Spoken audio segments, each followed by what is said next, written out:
अस्सलाम वालेकुम। क्या हाल है तमाम देखने वालों का। आई होप कि आप सब खैरियत से होंगे, खुश होंगे, मज़े में होंगे। फ्रेंड्स, आज मैं आपके लिए गर्मियों की स्पेशल सी मज़ेदार सी ठंडी ठंडी ब्रेड कैरेमल पुडिंग की रेसिपी लेकर आई हूँ। बहुत ही कम इंग्रेडिएंट्स के साथ और बहुत ही मज़ेदार, बहुत ही टेस्टी हम पुडिंग बनाने वाले हैं ये। तो चलिए हम रेसिपी देख लेते हैं। इसको बनाने के लिए सबसे पहले मैंने यहाँ पर थोड़े से बादाम लिए हैं और इनको मैं हल्का सा भून लेती हूँ। ड्राई रोस्ट करना है बादाम को। 1 मिनट तक हम इनको ऐसे ही चम्मच चलाते हुए ड्राई रोस्ट कर लेते हैं। बहुत ही ज़्यादा टेस्टी और बहुत मज़ेदार ब्रेड कैरेमल पुडिंग तैयार होती है। आप इस रेसिपी को जब बनाएंगे आप बिलीव नहीं करेंगे, इतनी मज़ेदार ये बनती है। तो बादाम हमारे ड्राई रोस्ट हो चुके हैं। तो अब मैंने यहाँ पे 1 लीटर दूध लिया है। दूध को अब हम बॉयल करेंगे। फुल फैट हमने मिल्क लिया है। देखिए दूध में बॉयल आ चुका है। गैस का फ्लेम मैंने हल्का कर दिया, लो कर दिया है। तो जब तक दूध हमारा पक रहा है, दूध को हमें 10 मिनट तक ऐसे ही पकाना है। मैंने 3 ब्रेड के स्लाइस ले लिए हैं और इनको अभी हम हाथ से तोड़ लेते हैं और उसके बाद मैं इसको मिक्सी के जार में डालकर इनको पीस लूँगी।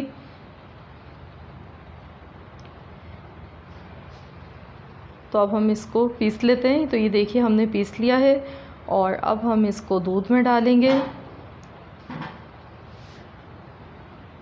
तो ये डालते के साथ ही इसको अब हम चम्मच चलाएंगे और इसको हम 10 से 15 मिनट तक पकाना है हमें, जब तक ये अच्छी तरह से गाढ़ा नहीं हो जाता है हमारा बैटर। इसको हम जब तक अच्छी तरह से पका लेते हैं, तो जब तक कि हम दूसरा काम शुरू करते हैं। मैंने यहाँ पर एक पैन लिया है और इसमें मैंने आधा कप मैंने चीनी डाली है। चीनी को हम कैरेमलाइज़ करेंगे। बिल्कुल हल्की आंच पर इसको हमें मेल्ट होने देना है। अगर तेज़ आंच आप करेंगे तो चीनी हमारी फ़ौरन से जलना शुरू हो जाएगी और कड़वाहट आ जाएगी पुडिंग में। तो हल्की आंच पर ही बस इसको मेल्ट होने का हमें इंतज़ार करना है। ये देखिए चीनी हमारी मेल्ट होना शुरू हो चुकी है।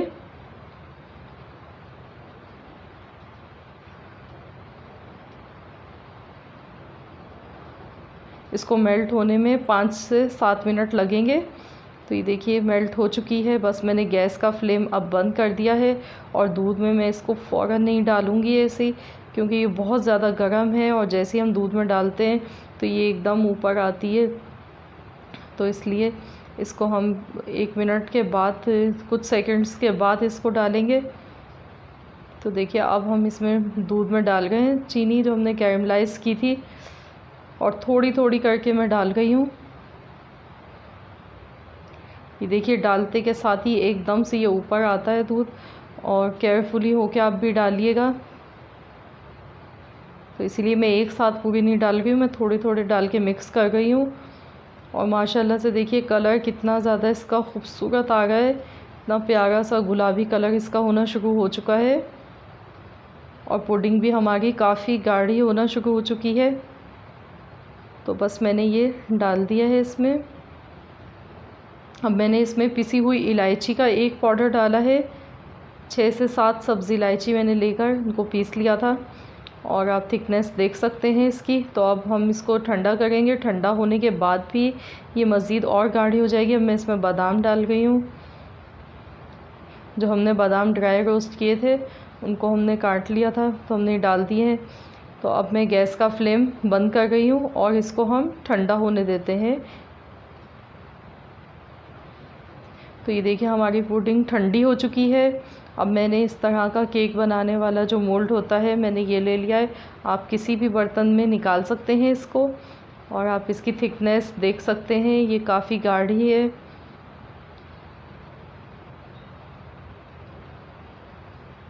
और ये बहुत ही ज़्यादा टेस्टी और बहुत ही मज़ेदार बनती है। तो इसको खूब अच्छा सा हमें अब चिल करना है। तो मैं इसको ऊपर से प्लास्टिक रैप पेपर मैंने लिया है, ये प्लास्टिक रैप मैं ये लगा गई हूँ इस पर, ताकि इसमें एयर ना जाए। और अब मैं इसको फ्रिज में रख दूँगी। तकरीबन मैं इसको 6 से 8 घंटे के लिए फ्रीज़र में रखना है, या तो आप इसको ओवरनाइट भी रख सकते हैं। तो जब तक ये खूब अच्छी तरह से ठंडी नहीं हो जाती हम इसको फ्रिज में रख देते हैं 8 घंटे के लिए। तो ये देखिए 8 घंटे हो चुके हैं हमारी पुडिंग को और अब मैं इसको निकाल गई हूँ।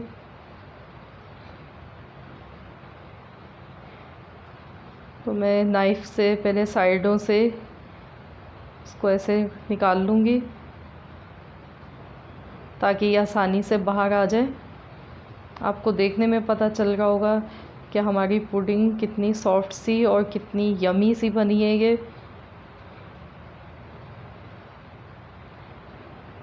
अब हम इस पर थोड़े से बादाम ऊपर से डाल देंगे कटे हुए।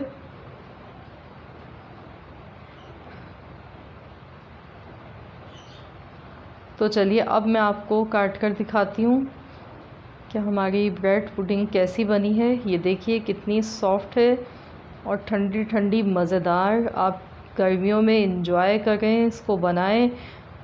बहुत ही टेस्टी और बहुत मज़े की बनी है ये